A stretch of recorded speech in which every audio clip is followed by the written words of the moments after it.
नमस्कार मित्रों, आज एक बहुत ही सरल एवं महत्वपूर्ण टॉपिक को पढ़ने से पहले कुछ प्रश्न जो है तुम्हारे सामने लेकर आया हूँ। इन प्रश्नों के आंसर आप जो है कमेंट बॉक्स में देना। जिग्सा फिट क्या है? पृथ्वी की त्रिज्या कितनी है? सियाल में कौन कौन से तत्वों की प्रधानता होती है? रचनात्मक प्लेट किनारा क्या होता है?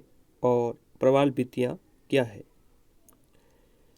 इसके अलावा एक बात और है कि अगर आपको वीडियो क्वालिटी में नहीं दिख रहा है तो उसे 360 पिक्सल में कर देखें, आपको क्लियर दिखेगा।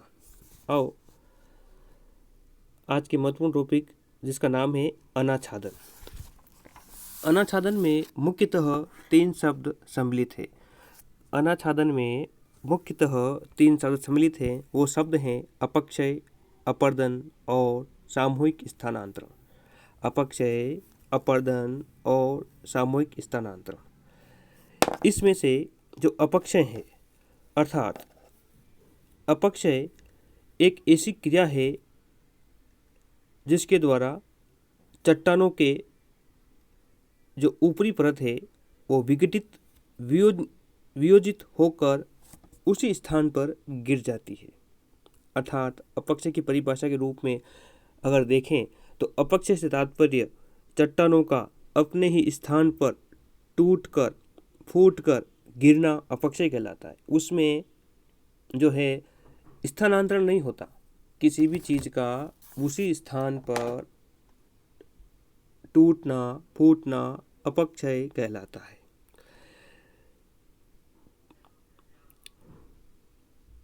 अनाच्छादन को अनावृत्तीकरण भी कहते हैं और ये 3 प्रकार का होता है: अपक्षय, अपर्दन और शैलपुंज। आज हम अपक्षय के बारे में अध्ययन करेंगे। अपक्षय की परिभाषा, अपक्षय को प्रभावित करने वाले तत्व, अपक्षय के प्रकार और फिर हम पढ़ेंगे अपर्दन के बारे में कि अपर्दन किन किन चरणों में होता है। अपक्षय और अपर्दन में एक ही अंतर है। अपक्षय का तात्पर्य है चट्टानों का अपने ही स्थान पर टूटकर बिखर जाना अपक्षय कहलाता है, तथा चट्टानों के जो वो अपक्षित हुए पदार्थ अगर एक स्थान से दूसरे स्थान पर चले जाते हैं तो वो अपर्दन कहलाता है। आइए अपक्षय के बारे में पढ़ें।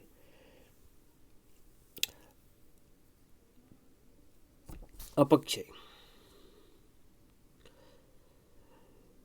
सेलों का भौतिक एवं रासायनिक क्रिया द्वारा अपने ही स्थान पर विघटित वियोजित होने की प्रक्रिया अर्थात टूटने एवं फूटने की प्रक्रिया अपक्षय कहलाती है। चट्टानों का अपने ही स्थान पर टूटने एवं फूटने की प्रक्रिया अपक्षय कहलाती है। चट्टानों का अपने ही स्थान पर भौतिक एवं रासायनिक क्रियाओं द्वारा विघटन एवं वियोजन होने की क्रिया अपक्षय कहलाती है। अपक्षय को प्रभावित करने वाले कारक: सेल संरचना एवं सेल संगठन। जो अपक्षय जो है, जो सेलें छिद्रों वाली है, रंध्रयुक्त हैं अर्थात या घुलनशील है, उनमें रासायनिक अपक्षय अधिक होता है। जैसे कि अगर चूने की चट्टानें हैं तो चूना क्या होता है, पानी में घुल जाता है, तो ये कौन सा अपक्षय कहलाएगा? रासायनिक अपक्षय कहलाता है। इसके अलावा जो ऊर्ध्वाधर अर्थात जो खड़ी चट्टानें होती है उनमें भौतिक अपक्षय अधिक होता है। यांत्रिक अपक्षय या भौतिक अपक्षय। इसी प्रकार जो सोई हुई अवस्था में होती है, जो क्षैतिज अवस्था में होती है, उनमें रासायनिक अपक्षय अधिक होता है। इसके बाद जो भूमि का ढाल होता है, अगर भूमि का ढाल मंद है, न्यून है, कम है तो अपक्षय कम होता है, और अगर भूमि का ढाल तीव्र है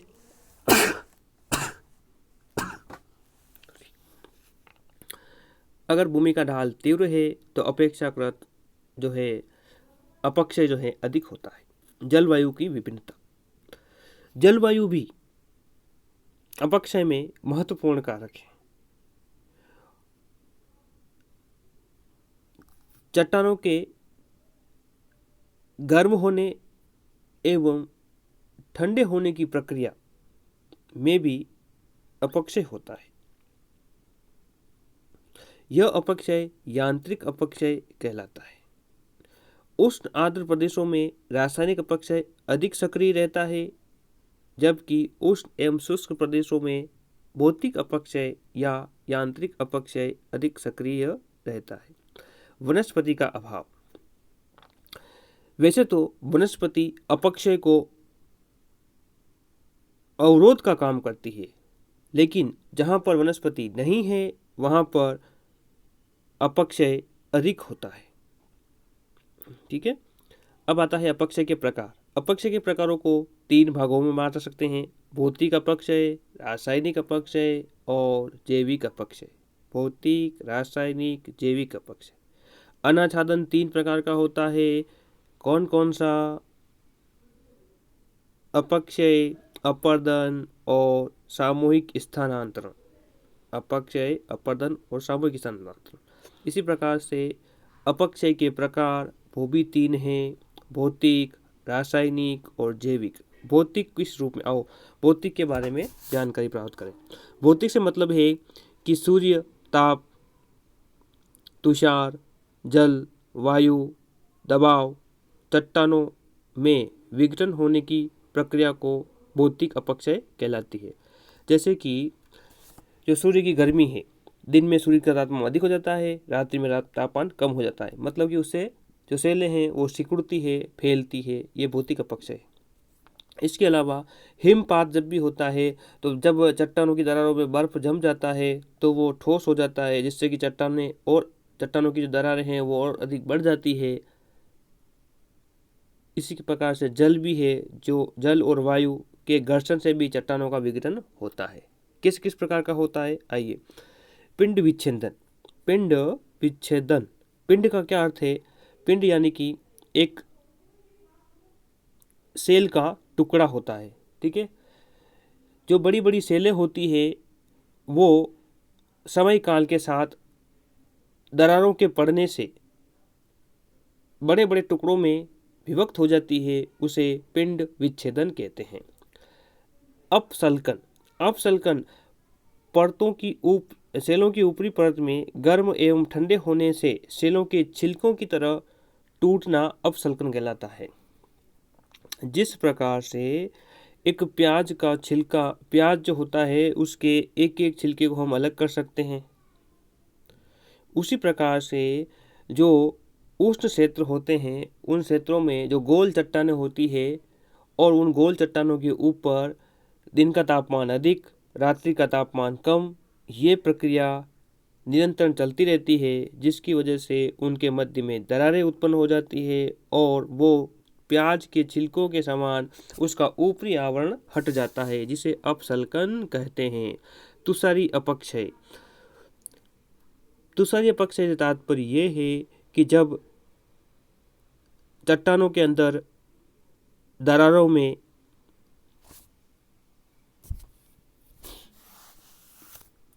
वर्षा काल में या बर्फ के रूप में, हिम वर्षा के रूप में बर्फ गिरता है तो वो चट्टानों की दरारों में प्रवेश कर जाता है, जिसकी वजह से उन चट्टानों की सेलों में जो दरारें हैं वो और अधिक बढ़ जाती है और इससे जो चट्टानें विघटित होती है उसे तुषारी अपक्षय कहते हैं। देखो भौतिक अपक्षय के बारे में ये जो डायग्राम बनाया गया है, जैसे कि ये एक प्याज है और प्याज के छिलके इस प्रकार से, या अंडा होता है तो अंडे की जो ऊपरी आवरण है वो इस प्रकार से अलग होता है। इसी प्रकार से जो ताप, उष्ण एवं शीत तापमान की वजह से जो चट्टानें हैं उसका ऊपरी भाग जो है वो छिलकों के समान अलग जाता है, हो जाता है, उसे अपसल्कन कहते हैं। इसी प्रकार से पिंड विच्छेदन से तात्पर्य ये है कि जो चट्टानें हैं वो बड़े बड़े टुकड़ों के रूप में, पिंड विच्छेदन भी अलग अलग प्रकार का होता है। ये जो है अगर व्यवस्थित रूप से होता है, मतलब कि आकृति समचौरस होती है, तो उसे क्या कहेंगे? ब्लॉक। ब्लॉक के ब्लॉक जो हैं जैसे कि मार्बल के ब्लॉक निकलते हैं उस प्रकार से वो अलग हो जाते हैं। और अगर आकृति विहीन है तो वो एक बड़े बड़े छोटे बड़े जो हैं टुकड़ों में विभक्त हो जाते हैं, उसे पिंड विच्छेदन कहते हैं। दाब मोचन, दाब मोचन से तात्पर्य है कि जब कभी चट्टानें जो हैं एक परतनुमा आकृति में होती है और उनकी जब ऊपरी चट्टानें जो है हट जाती है तो जब दाब कम होने की वजह से निचली चट्टानों में चटकने पड़ जाती है, जिसे दाब मोचन क्रिया कहते हैं। सेकंड पॉइंट है अपक्षय के प्रकार में। पहला पॉइंट था भौतिक अपक्षय, दूसरा पॉइंट है रासायनिक अपक्षय। रासायनिक अपक्षय में रासायनिक प्रक्रिया द्वारा सेलों का जल व गैस की सहायता से टूटना, घुलना, सड़ना, नए यौगिक बदलना, ये रासायनिक अपक्षय कहलाता है। अब चट्टानें किस प्रकार से घुलती है, आइए इसका अध्ययन करें। रासायनिक ऑक्सीकरण प्रक्रिया, वायुमंडलीय ऑक्सीकरण में घुलकर जल में घुलकर वायुमंडलीय ऑक्सीजन जल में घुलकर सेल खनिजों को ऑक्साइड में बदल देती है, जिसे ऑक्सीकरण कहते हैं। इससे सेलों का शीघ्र ही अपघटन हो जाता है। इसका सबसे अधिक प्रभाव लोहे की खनिजों पर पड़ता है। लोहा कितना भी सख्त हो, अगर उसका जंग लग जाता है तो वो थोड़े समय बाद वो कमज़ोर पड़ जाता है, वो नष्ट हो जाता है। उसी प्रकार से जो लोहे के खदानें हैं या लोहे की जो चट्टानें हैं, उनमें वो जब ऑक्सीजन के संपर्क में आती है तो वो लो ऑक्साइड में बदल जाता है, अर्थात उसमें जंग लग जाता है और वो क्या हो जाती है, विघटित हो जाती है, घुल जाती है, सड़ जाती है। कार्बोनेशन, कार्बोनेशन से तात्पर्य है कि कार्बन डाइऑक्साइड गैस जल में मिलकर कार्बनिक अम्ल बनाती है। इससे संपर्क में आने से चूना युक्त जो सेलें हैं वो घुलकर नष्ट हो जाती है या घुलकर प्रवाहित हो जाती है। तो जिस प्रकार जो चूना पानी में घुल जाता है तो उसके घुलने की एक प्रक्रिया है। चूना तभी पानी के अंदर घुलेगा जब कार्बन डाइऑक्साइड युक्त जल जो है उसके संपर्क में आएगा। और कार्बन डाइऑक्साइड युक्त जल क्या करेगा, वो कार्बनिक अम्ल बनाएगा और जिस अम्ल की वजह से वो चूना चट्टानें तीव्र गति से घुल जाएगी पानी के अंदर। सिलिका पृथक्करण, सिलिका के अलग अलग होने से डिसलिकेशन कहते हैं। आर्द्र प्रदेशों में आग्नेय शिलाओं पर जल क्रिया से सिलिका पृथक हो जाती है, उनका अपक्षय हो जाता है। सिलिका अर्थात सैंड से है, रेत से है, अर्थात जो आग्नेय से चट्टानें हैं या चट्टानें हैं उसके ऊपरी भाग जो है छोटे छोटे टुकड़े के रूप में अलग हो जाता है। जल योजन क्रिया, जल के अवशेष को हाइड्रेशन कहते हैं। बॉक्साइट, फेल्सपार आदि चट्टानें जल्दी ही जल को सोख लेती है, जिससे कि उनका भार बढ़ जाता है और वो बिखर जाती है। जिस प्रकार से ये जो बॉक्साइट और फेल्सपार चट्टानें हैं, अगर वो कहीं भी जल के संपर्क में आती है तो क्या करती है कि वो अपने भार का, अगर 1 किलो बॉक्साइट है तो वो या फेल्सपार है तो वो 10 गुने पानी को अपने आप में सोख लेता है, जिसकी वजह से उसकी रासायनिक संरचना ढीली पड़ जाती है और कुछ समय बाद वो ऑटोमेटिक ही बिखर जाता है। ये जल योजन क्रिया है। जल गोलन क्रिया, जो अम्ल है या कार्बनिक तत्व है वो जल के साथ घुलकर नए रासायनिक मिश्रण बना लेता है। इस अभिक्रिया को हाइड्रोलिसिस कहते हैं। अपक्षय के प्रकारों में तीसरा प्रकार है जैविक अपक्षय। भूपटल पर अनेक प्रकार के जीव जंतु और वनस्पति अपक्षय में संलग्न रहते हैं, जैसे कि वनस्पति द्वारा अपक्षय, विभिन्न सेलों की जड़ों में जो चट्टानों की दरारों में प्रवेश कर जाती है और वहाँ उनके जो संगठन है उसको ढीला कर देती है, जिससे कि चट्टानें जो हैं शीघ्रता से टूट जाती है। इसके लिए अगर समझने के लिए, जैसे कि जो चट्टानें होती है, पथरीला भूभाग है, तो उसके जो छोटे दरारें हैं उनके अंदर प्रवेश कर जाती है और समय के साथ में जो जड़ है वो बड़ी होती जाती है, जिसकी वजह से उस चट्टान का जो ठोसपन है, जो संगठन है, उसका विघटन हो जाता है। जीव जंतुओं द्वारा अपक्षय, जैसे कि केचुआ है, दीमक है, चूहे हैं, ये भी क्या करते हैं, अपक्षय करते हैं। एक अनुमान के अनुसार लगभग 1.5 लाख छोटे बड़े जीव जो हैं वो एक वर्ष में 15 टन मिट्टी को, जो आंतरिक भाग में मिट्टी है, उसको कुरेद कर पृथ्वी के ऊपर ला देते हैं। जीव जंतुओं द्वारा अपक्षय कहलाता है वो। मानव द्वारा अपक्षय, मानव भी कृषि कार्य करता है, खनन कार्य करता है, जिसकी वजह से अपक्षय होता है। अब आता है अपर्दन। अपक्षय और अपर्दन में एक ही बात का अंतर है कि अपक्षय में चट्टानें अपने ही स्थान पर विघटित होती है और अपर्दन में वो एक स्थान से दूसरे स्थान पर स्थानांतरित हो जाती है। और वो उसके लिए गतिशील होने के लिए क्या क्या कारण है, तो उसमें आएगा हिमानी, भूमिगत जल, लहरें, वायु, नदियाँ, ये सभी जो अपरदित पदार्थ है उसको घसीटती हुई, काटती हुई, सन्निकर्षण करती हुई अपरदित करती है।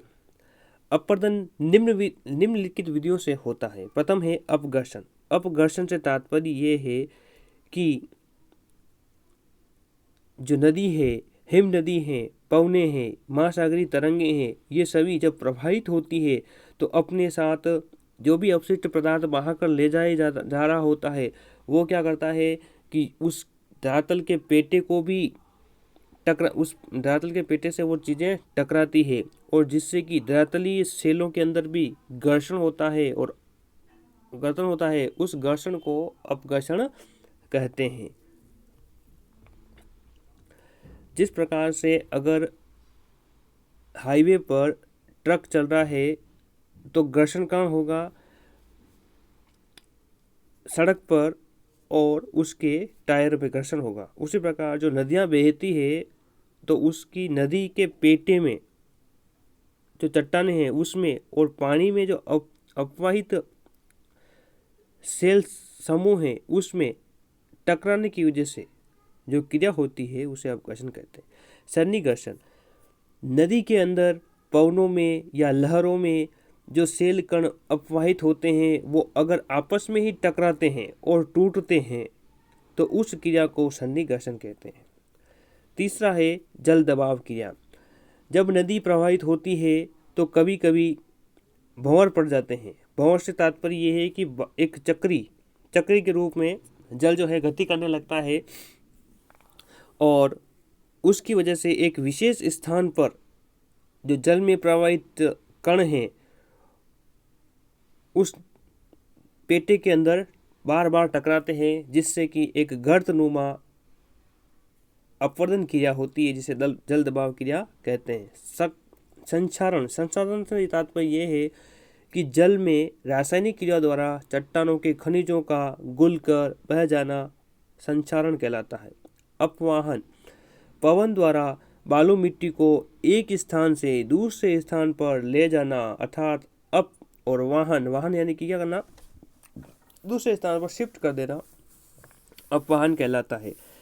जैसे कि लोहेज के मैदान पवन द्वारा निर्मित बालू मिट्टी से बने हुए हैं जो कि चीन में है। गुहिकायन नदी में उत्पन्न भंवर से उठने वाली तरंगे नदी के तल में अनेक प्रकार के चित्रों का निर्माण करती है, जिसे जलकृतिकाएं या अवनमित कुंड कहते हैं। ऐसे चित्रों अवनमित कुंड कहते हैं। जब कभी नदी प्रवाहित होती है तो उसके अंदर भंवर पड़ने से और भंवर के बार बार वो क्रिया होने से उस स्थान विशेष पर एक सुरंग बन जाती है, गुफा बन जाती है, जिससे कि उस के माध्यम से जल जो है कहीं दूसरी जगह जाकर वापस निकलता है, जिसे जलकृतिका या अवनमित कुंड कहते हैं। उत्पाटन से तात्पर्य यह है जब हिमानी अपने मार्ग में आने वाली सेल खंड उखाड़कर उनका परिवहन अपने साथ करती है तो इस क्रिया को उत्पाटन कहते हैं। हिमानी जैसे कि ये नदियाँ तो क्या करती है कि छोटे छोटे सेल खनों को छोटे छोटे टुकड़ों को ही अपहित कर सकती है, परंतु हिमानी में क्या होता है कि जब बर्फबारी होती है तो चट्टानें जो हैं वो बर्फ के जो ग्लेशियर होता है उसके साथ में एक हो जाती है, और जब कभी वो पूरा ग्लेशियर एक साथ नीचे की ओर खिसकता है तो वो चट्टानें भी जो कि बर्फ में जमी हुई होती है, बर्फ के साथ जमी हुई होती है, वो चट्टानें भी क्या होती है, बर्फ के साथ साथ नीचे की ओर खिसकती है, जिसे उत्पाटन कहते हैं। अपरदित पदार्थ प्रायः 3 रूप से प्रवाहित होते हैं, या तो वो जल में घुलकर अपरदित होंगे, या वो अपरदनकारी कारकों में जल के साथ तैरकर अपरदित होंगे जिसे निलंबन कहेंगे, या वो लुढ़क कर अपरदित होंगे। धन्यवाद।